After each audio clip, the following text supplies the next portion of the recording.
You won't believe what happened at one of America's largest airports when a 72-year-old man, long dismissed as just a janitor, walked into a boardroom and turned the entire system upside down. But before we dive in, if this is your first time watching the channel, let me know where you're tuning in from. Drop the name of your city or country in the comments below. And if you love real, emotional, and inspiring stories like this one, don't forget to hit like, subscribe, and turn on the notification bell. Because every day, I bring you a new journey worth reflecting on. Now, let's follow the unbelievable rise of Jeremiah Brooks, the quiet man who kept the soul of an airport alive for 40 years and finally made the world listen. 6 a.m. at Westbridge International Airport.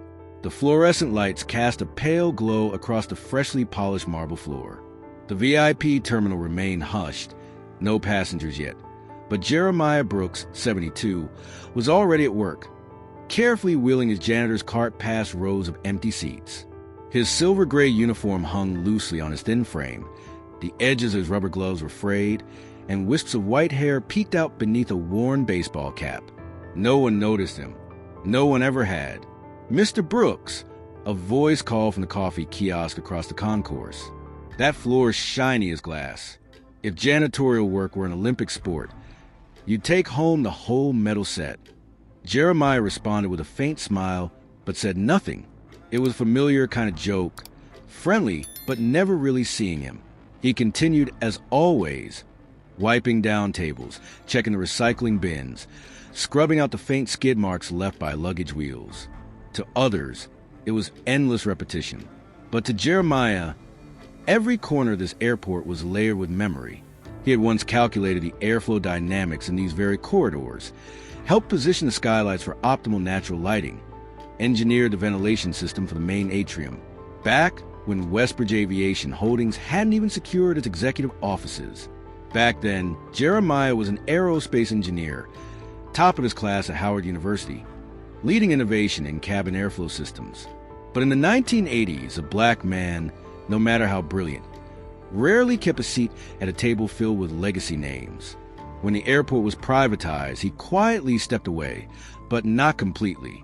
Instead, Jeremiah made a private arrangement with Thomas Prescott, the airport's original founder. He gave up his technical shares and life savings in exchange for 51% of the founding equity, on condition that he remain anonymous, working under the radar and maintenance. To outsiders, it looked like a fall from grace. In truth, it was a calculated retreat by someone who chose to become the watcher. Now, at 72, as others saw him as part of the scenery, Jeremiah saw everything. Every backroom meeting, every contract signed in hushed tones, every sideways smirk from men in tailored suits who couldn't be bothered to greet him. But he wasn't angry. He was patient, because Jeremiah Brooks knew better than anyone his time to be seen was coming. By 7:45 a.m., the fourth floor, the executive operations wing of Westbridge International Airport, was bustling. Polished shoes tapped in rhythm on plush carpet. Power suits moved swiftly down glass-lined hallways, each footstep a beat in the silent orchestra of a world Jeremiah had never been invited into. But he was there, quietly present, with his cart full of disinfectants, rags, and color-coded trash bags. "Hey, janitor man, don't forget to shine my nameplate this time." Miriam Caldwell, the young COO, called out with a laugh as she entered the boardroom. Zara Milton, the deputy HR director, giggled behind her. "You left a water streak near my office yesterday. Almost slipped. You'd think at your age you'd know how to wipe something dry." Jeremiah simply dipped his head. No rebuttal. No need. Because he'd already heard what mattered most. A closed-door meeting discussing plans to sell a significant stake in the airport to a foreign conglomerate. A deal the media and public had no clue about. They spoke of cutting 20% of logistics staff, outsourcing all technical services to a new partner firm, streamlining operations, maximizing returns. In the words of CEO Gavin Prescott, he stood in the corner of the room, near the refreshment bar, where they assumed only the coffee machine was functional, and he was nothing more than another outdated fixture. But every word, every exchanged glance, every PowerPoint slide left on screen just a bit too long. Jeremiah absorbed it all. He remembered every sentence, every tone, every chart. They had never known or never cared that Jeremiah wasn't just a janitor. In his pocket was a worn leather notebook, each page handwritten with meticulous notes. What looked like scraps of irrelevant detail were, in truth, fragments of a much larger picture. He had been documenting this for 10 years. Who said what, when and where, what plans were quietly buried, which shady funds Gavin was channeling money into. The words they threw around, sometimes careless jokes, sometimes deeply confidential whispers. Jeremiah absorbed them like sheet music. Patience didn't make him weak. On the contrary, it had become his sharpest weapon. Every time they looked at him, they saw an old black man with bleach-stained hands and tired eyes. But they never realized he saw them more clearly than any surveillance camera ever could. And he knew the day they'd be forced to look back would come, not because he sought revenge, but because truth always knows when to speak. That afternoon, the fifth-floor hallway was quieter than usual. The early March wind slipped through the seams of Westbridge International's glass windows, sending a chill deep into the 40-year-old marble walls. Jeremiah Brooks was cleaning a window near the Sterling conference room, reserved strictly for the most confidential meetings among the board. He hadn't planned to linger, but then he heard a familiar soft beep. The door hadn't closed all the way, and from inside came the voice of Gavin Prescott. "We don't need the janitors, the logistics team, or internal fueling crews anymore. Outsource it all. Bring Wexler Group in to manage the auxiliary terminals. Slash 300 payrolls next quarter. Labor union will protest, but we'll handle the messaging." Jeremiah froze. Inside, laughter rang out, deep, cold, and entirely devoid of empathy. Then came Miriam Caldwell's voice, sharp with mockery. "If we start with the old guys like Brooks, even better. Easy cleanup." Zara burst out laughing. "Oh, he's probably just running on spirit by now. Been haunting this place like a ghost for years." Jeremiah took a step back, his heart pounding in his chest, not from the sting of their words. He had grown used to being dismissed. It was the name Wexler Group that stopped him cold. He'd seen it before, 2 months ago, buried in an old financial file. He was organizing in the basement records room, a foreign conglomerate with a shady reputation. Previously investigated for labor exploitation and manipulating public contracts at 2 other East Coast airports. He sank into a nearby plastic chair, pretending to scrub the floor. His eyes stared downward, but his ears caught every word. "If we hand over platforms B and C to Wexler," Gavin continued, "they'll build a new concourse, rebrand everything. We just have to cut the ribbon. Shareholders eat that stuff up." At that moment, a soft ding signaled the VIP elevator opening. Jeremiah quickly wheeled his cart into position just as Gavin and Zara exited. "You're still here?" Zara frowned, checking her watch. "Figures. You move slower than time." "Just finishing this section, ma'am," Jeremiah replied, his voice steady, unnervingly calm. Once they passed, he returned to the maintenance room in the basement. At Westbridge Airport, the lower levels were the rare corners untouched by noise during the midday rush. Inside a small, aging utility room with white-painted brick walls yellowed by time, Jeremiah Brooks sat alone before an old steel locker. His hands dialed in a familiar combination. The soft click of tumblers falling into place sounded like knocking on the past. He pulled out a time-worn brown leather case, the one thing that still held the unshakable truth of who he really was. After 4 decades of silence, inside, the original founding agreement of Westbridge Aviation Holdings, bearing 3 signatures. One was his. The other 2 belonged to co-founders long gone, Miranda Bennett and Thomas Prescott, father of Gavin, and most importantly, a certified copy of the share ownership certificate, 51% signed by Thomas Prescott himself. Jeremiah read through every line again, not just verifying documents, but reliving memory, each figure year of sacrifice, each signature, a piece of truth buried beneath thousands of footsteps and backhanded mockery. He eased onto a folding chair. His spine had curved with age, but his resolve stretched skyward like a runway ready for liftoff. They thought he had forgotten, but he remembered, and this time he would make sure they never forgot him. Then, softly, a knock at the door. Jeremiah quickly closed the suitcase and slid it beneath the supply shelf before turning around. Standing outside was Natalie Granger, a young legal advisor recently transferred from the district office to the main terminal building. Her eyes held a look of hesitant concern. "Mr. Brooks," she said quietly, "I found a document with your name in the sealed shareholder archive. I noticed some irregularities, so I checked the file again. This..." She held up a copy of the shareholder agreement, the second original he had signed. Jeremiah looked at her, nodding slowly. "So you found it." Natalie stepped inside, her expression a mix of disbelief and growing respect. "You're the majority shareholder of Westbridge Aviation Holdings. Don't they know?" "No one think to pay attention to an old man holding a mop," he replied gently. But Natalie didn't laugh. She rested a hand on the old suitcase. "You can't stay silent anymore. If they sell Platforms B and C to Wexler Group like they're planning, you'll lose control permanently. And thousands of workers will lose their jobs. You're the only one who can stop this." There was a long pause. Jeremiah took a deep breath. "I waited 40 years because of a promise made in honor, but if they betrayed the soul of this airport, then maybe it's time I step out of the shadows." And for the first time in decades, he picked up his phone and made a call to Louise Carter, the former chief legal counsel who'd once worked beside him in the company's founding days. "Louise," he said, voice firm, "it's time we wake those documents up."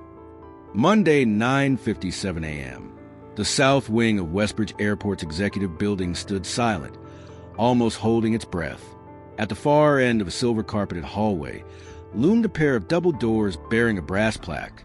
"Executive Boardroom, authorized personnel only." 3 minutes later, exactly at 10 a.m., the doors swung open. A black man stepped in, tall, with neatly combed silver hair, wearing a deep navy suit that was old but pressed with care, and a wine-colored tie fastened snug beneath a crisp white collar. No trash cart, no mop, just a worn brown leather briefcase in his hand, the one he had guarded like memory itself. The boardroom was nearly full, 12 attendees, including CEO Gavin Prescott, COO Miriam Caldwell, HR Director Czar Milton, and a delegation of investors from New York. They had just begun a PowerPoint presentation on the sale of Terminals B and C to Wexler Group. Jeremiah's presence brought the entire room to a momentary halt. Then, a laugh broke the silence from the end of the table. "Heavens, Jeremiah?" Gavin squinted. "You get lost or something? This place doesn't need mopping this morning." The laughter trickled through the room, scattered, uneasy, but enough to bury the tension that had started to settle. One of the finance team members leaned toward a colleague and whispered, "Who invited the janitor to a strategic leadership meeting?" Jeremiah didn't respond. He walked slowly to the head of the table, placed his briefcase down, and opened it. Inside was a thick dossier, carefully sealed in plastic sleeves, stamped with official legal markings, and signed with the ink that once shaped the very future of this airport. "Your plan is bold," Jeremiah said, his voice low and steady, like the warm bass line of an old jazz tune. "But I'm afraid it can't move forward, not without my signature." Gavin raised an eyebrow, frowned, then chuckled dismissively. "What are you talking about?" "This," Jeremiah said as he placed the document before them, "is the original certificate confirming that I am a founding shareholder, holding 51% of Westbridge Aviation Holdings. Signed in 1984, before any of you even knew where this airport was on a map." Silence swallowed the room. Miriam Caldwell leaned over, scanning the document. Her lips moved as she whispered, "That signature, that's Thomas Prescott, the late founder." "Correct," Jeremiah nodded. "And this," he said, pulling out another document, "is a certified asset transfer agreement, recognized by the City Council of Atlanta, never revoked. I stayed quiet for 4 decades because I believed this legacy would be honored." His voice wasn't raised, but it rang through the boardroom like a church bell on Sunday morning. Suddenly, the eyes fixed on him were no longer mocking. They were stunned, some tinged with fear. Jeremiah looked around the room. "And today, I didn't walk into this room to ask for a job. I came to reclaim what's mine. Still with us? The turning point is here. Drop a 1, in the comments if you're just as eager to see Jeremiah flip the table as we are. No one moved. Gavin was the first to break the silence, but his voice lacked its usual bravado. This is some kind of joke? That document is not a reprint. Jeremiah cut in, calm but firm. This is the original, with the Fulton County seal still slightly embossed, dated June 18, 1984.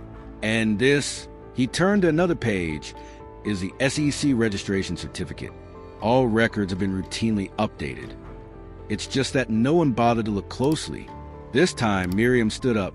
She held the documents in both hands, carefully studying them. After a pause, she turned to Gavin, her voice thin and unsure. The signature is real. It's Thomas Prescott's, and the ownership registration is still active. That can't be, Gavin muttered, his face paling. Jeremiah laid down one more set of documents.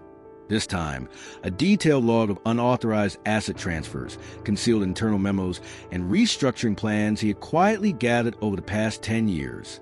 I'm not just a founding shareholder, Jeremiah said, locking eyes with Gavin. I am the controlling shareholder, holding 51% of all voting rights. And as of today, I'm ordering a suspension of all restructuring activities, including the sale of Terminals B and C, the layoffs of service divisions, and the so-called executive performance bonuses. His voice struck like hammers hitting nails into the walnut floor of the boardroom. Gavin snapped his head toward the group of shareholders, his voice rising in anger.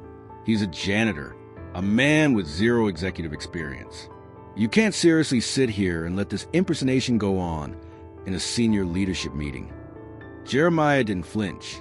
He calmly opened a small box in his briefcase and pulled out a faded photo. 3 people, Thomas Prescott, Jeremiah Brooks, and Miranda Bennett, standing side by side on the day of the terminal's inauguration. An original, unpublished image. You used to laugh at me because you thought I was just an old man lost in a world of power, Jeremiah said. But for 40 years, I've watched every shift, every financial report, every time you bent the rules and called it operational optimization. The room went silent. Some people began flipping through the documents, sweat forming at their temples. Others exchanged glances, uncertain whether to keep resisting or start retreating. Miriam slowly placed the files back on the table. I think, she said quietly, we need to bring legal counsel into this room. Immediately. Jeremiah gave a subtle nod. And this time, don't call me the janitor.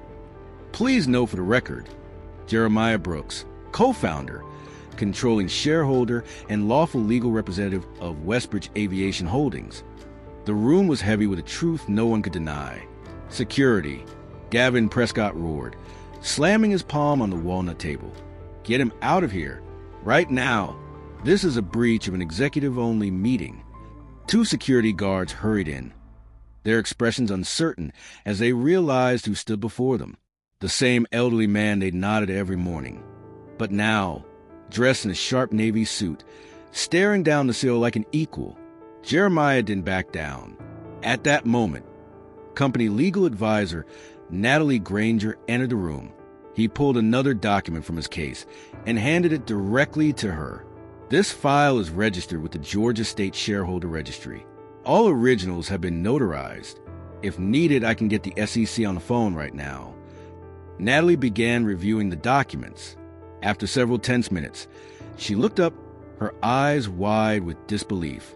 Mr. Prescott, she said, her voice tight as a drawn bowstring. Everything checks out. Jeremiah Brooks is the current controlling shareholder, with voting authority as defined in the company's founding charter. From this moment on, he is entitled to attend and lead any strategic meeting of this corporation. A sharp click echoed in the room, the sound of one security guard lowering his hand. Neither of them dared to touch Jeremiah now. Still unwilling to surrender, Gavin barked. You're telling me I have to hand over control to a man who used to mop floors beneath my shoes? Not used to, Jeremiah replied softly. I mopped these floors this morning.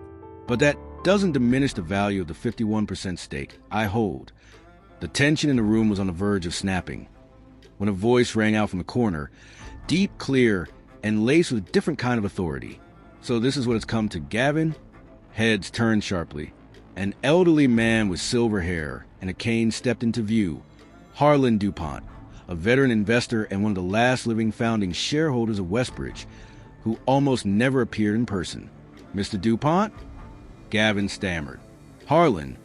Jeremiah greeted with a nod. He's right, Harlan said, nodding in return. I was there when Thomas and Jeremiah signed that agreement. I witnessed it myself. If you plan to deny this, you might as well deny the entire founding history of Westbridge. A second wave of stunned silence swept the room. Gavin Prescott, Jeremiah said, his voice steady and controlled. I am formally requesting your resignation, Asio. And to ensure transparency, I won't make that call alone. I'm calling for a board vote, as outlined in the original charter. No one stopped him. No one laughed. No one pulled out a phone to live stream. The meeting will continue, Jeremiah declared, but this time we're going to talk about saving this airport, not selling it off piece by piece. The room was still tense as Jeremiah stood tall in his warm but pressed suit, gently tapping his finger on the walnut table. Now, he said, voice calm but firm, we're going to talk about the present. Not about layoff plans drafted behind closed doors, not about terminal contracts disguised as modernization, but about people. Gavin still stood frozen, his face red with anger, unable to speak as nearly half the board, including Miriam Caldwell and Zara Milton, shifted their seats toward Jeremiah's side of the table. Jeremiah opened a file in front of him. I've been watching you for years. I know every dollar spent on those so-called business trips to Europe that amounted to nothing but golf outings. I've seen every shady procurement deal signed with backdoor companies. He looked up. So I'm officially declaring all layoff plans are to be terminated immediately. Furthermore, I am calling for a full independent audit of all financial systems, payroll, benefits, terminal leasing, and third-party service contracts. You don't have the authority to demand an audit, one executive snapped. I don't. Jeremiah raised an eyebrow. I hold 51% of the voting shares. And if you'd like, we can take a vote right now. Or would you prefer to explain to the press why you're blocking a transparency review? Silence. No one dared respond. After a pause, Jeremiah continued, and one more thing. For the past 40 years, every major decision in this place has been made by people who have never mopped a floor, pushed a service cart, or spoken to a passenger who just missed their flight. He turned back and set his gaze on the doorway, where a few curious rank-and-file employees had quietly peeked into the boardroom. I hereby declare the formation of a frontline voice council, made up of staff from sanitation, security, passenger services, maintenance, and engineering. The people who actually understand how this airport runs. What? One executive blurted out. You're saying a security guard is going to sit in on an executive board meeting? No, Jeremiah said, eyes gleaming. I'm saying he'll have a voice equal to yours. The room exploded. Those who had chuckled at first now exchanged glances in stunned silence. Outside, behind the boardroom's glass wall, it was clear that word had already begun leaking to the press, thanks to a live stream from a tech worker named Carlos, secretly filming on his phone. And if any of you don't agree, Jeremiah finished calmly, the door is right there. As for this airport, I'll rebuild it from scratch if I have to, but we're putting it back on the right track. Less than 24 hours after that historic meeting, Jeremiah Brooks' name was everywhere, trending on social media and dominating national news. From CNN and NBC to Reddit and TikTok, the headlines flashed across every feed. The janitor who actually owned the whole airport, man with a mop and 51% of the shares, the untold story of Westbridge International. A video went viral within hours, capturing the moment Jeremiah laid the documents on the table and canceled the entire layoff plan, ending with him pointing to the door and inviting dissenting executives to walk out if they disagreed. But it was a speech that followed which brought millions to tears. They called me the old man with the trash cart. But these hands once drafted the first technical map of this terminal. They didn't need to know who I was. But I never forgot who I am. Even longtime airport workers couldn't believe their eyes. Carlos Espinoza, the quiet IT technician who had once helped Jeremiah recover old system backups, said during his personal live stream, I used to think he was just a kind old man who listened. Turns out, he was the one protecting this airport all along, in ways no one expected. What had started as a corporate shakeup became something much bigger. It became a symbol of voices ignored, a symbol of the people who built a system, yet were never invited to the table. And above all, Jeremiah Brooks, 72 years old, once shut out of every decision, had become the strongest voice for justice, transparency, and the quiet power of perseverance. That evening, in a nationally televised interview, when asked why he never walked away sooner, Jeremiah simply smiled. If everyone walks away, he said, who's left to fix what's broken? This was no longer just a story about an airport. It had become a lesson in dignity and the enduring strength of silent resolve. 1 year later, Westbridge International Airport, once a symbol of closed-door leadership and unchecked power, had transformed into a national model for reform. Operations ran smoother than ever. Employee satisfaction rose by 68%. Shady contracts were terminated. And for the first time in 2 decades, quarterly profits came not from layoffs, but from genuine innovation. As early as 5:30 a.m., you could still spot Jeremiah Brooks, wearing a dark overcoat and soft leather shoes, walking slowly through the domestic terminal, notebook in hand, holding the same worn-down pen he'd carried for years. He no longer pushed a trash cart, but some habits never left him, observing each corner, every face, every silent signal. Passing the security checkpoint, a young staffer nodded and said, "Good morning, Mr. Brooks." "Good morning. How's the shift treating you?" "Much better since you introduced a new rotation system." In the tech ops office, Carlos Espinoza was walking 2 new interns through a training demo. When he spotted Jeremiah at the door, he jumped up to invite him in. But Jeremiah only smiled, nodded, and continued down the hallway. He no longer needed to be involved in every decision, because the system he helped rebuild was now standing on its own. In the VIP lounge, a black and white photo now hung in a place of honor. The 3 founders. The forgotten co-founder, remembered at last. Beneath it, a small engraved plaque read, "Not every janitor is just a janitor. Sometimes they're the ones holding a place's soul together." Jeremiah's story didn't end with becoming CEO. It ended with him becoming himself again, in a place that had finally learned how to see the human being behind the uniform. Remember that old man with the trash cart? Today, the entire airport pauses to greet him with respect, not as a courtesy, but because it's simply what he's owed. And if you've ever felt overlooked, underestimated, or unseen, remember this. Quiet perseverance can change entire systems. And sometimes the quietest one in the room holds a key to everything.